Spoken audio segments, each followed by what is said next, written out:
You ever just look around and feel like you're living through the fall of Rome?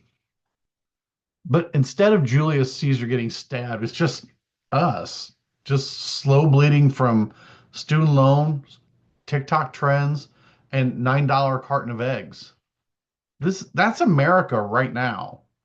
Rome had orgies and wine. We've got water flavored hard seltzers and people in Florida eating each other's faces off because bath salts were on sale. Empire's over, baby. Like, cue the sad trombone. Wah, wah. You know how every great empire falls? It's always the same: hubris, corruption, greed, and for some reason, a crippling obsession with building statues and invading places nobody asked for. Sound familiar? We're Rome with Wi-Fi, basically. We're the British Empire, only with more guns and way worse dental care. Rome fell because it stretched itself too thin. Its leaders were corrupt. The people got lazy, and the Visigoths came rolling in like, hey, nice aqueducts. Shame if something were to happen to them. The British Empire collapsed because they colonized literally everyone until the sun never set on their bullshit. And then the sun set, and India was like, bitch, give us back our spices.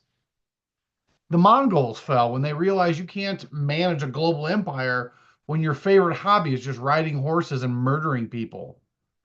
And now it's our turn. America, the land of opportunity. If you're born rich, white, and preferably with a trust fund named after a dead racist relative. We thought we were different. We thought we were exceptional. Here's the kicker: every dying empire thinks it's special and exceptional.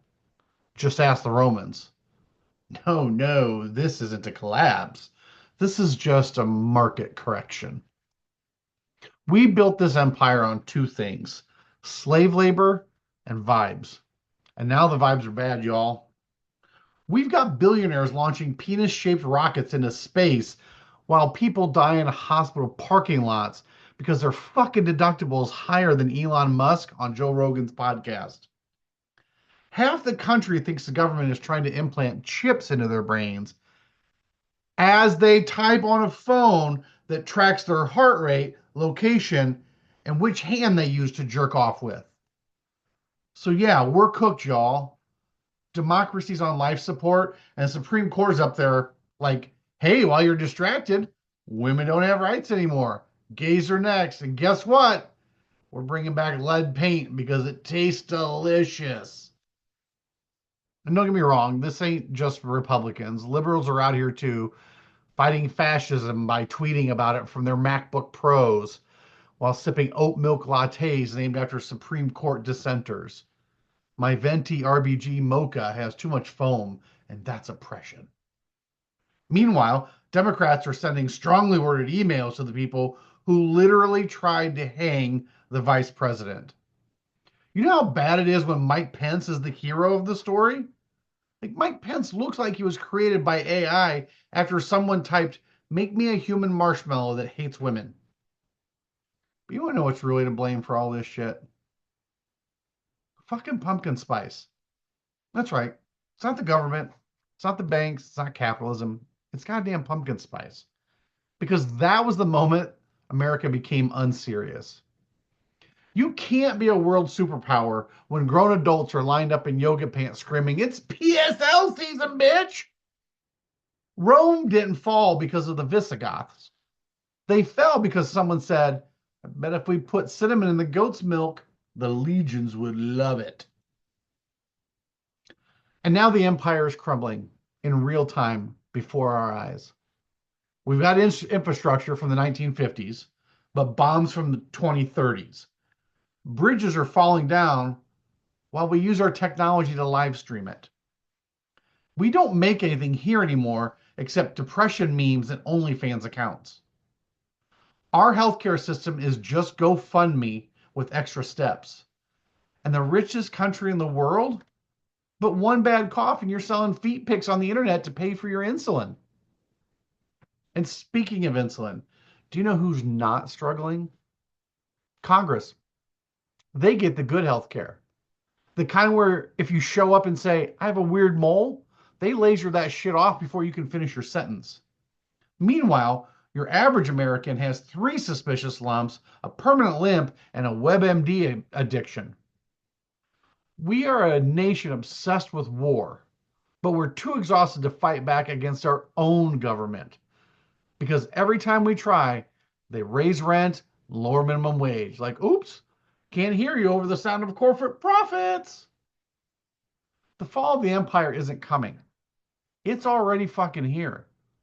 The walls are burning and the fiddles are playing, and Americans are busy arguing online about whether Taylor Swift is in the Illuminati. And spoiler alert, she is. But who gives a shit? The aliens already decided to pass us by. They drove past Earth like, nah, keep driving, Zorp. They're microwaving fish again. So what do we do? How do we survive this dystopian nightmare? First, I think we need to stop thinking that voting alone is going to fix this shit. You can't vote your way out of a collapsing empire any more than you can Yelp review your way off the Titanic. 1 star, iceberg was cold, staff was really unhelpful. Second, we can build community. I think this is the key. Real community. To know your neighbors, learn a skill, grow food, trade it, form little communes, make art, start a band called the Late Stage Capitalism Blues. The third thing we can do is just let the fucker burn. Because maybe, just maybe, this whole rotten thing needs to die so something better can grow from the ashes. No more billionaires, no more bullshit, no more pumpkin spice. Okay, maybe a little pumpkin spice. I'm not a monster. But something new. Something where healthcare isn't a luxury, where working full time doesn't mean dying poor still, where children aren't afraid of school shootings and grown men aren't afraid of pronouns. The American empire is dead, y'all. Stop trying to perform CPR and start building the future. And if we're lucky, when the historians write about us, they'll say they burnt it down. But goddamn, they were funny on the way out.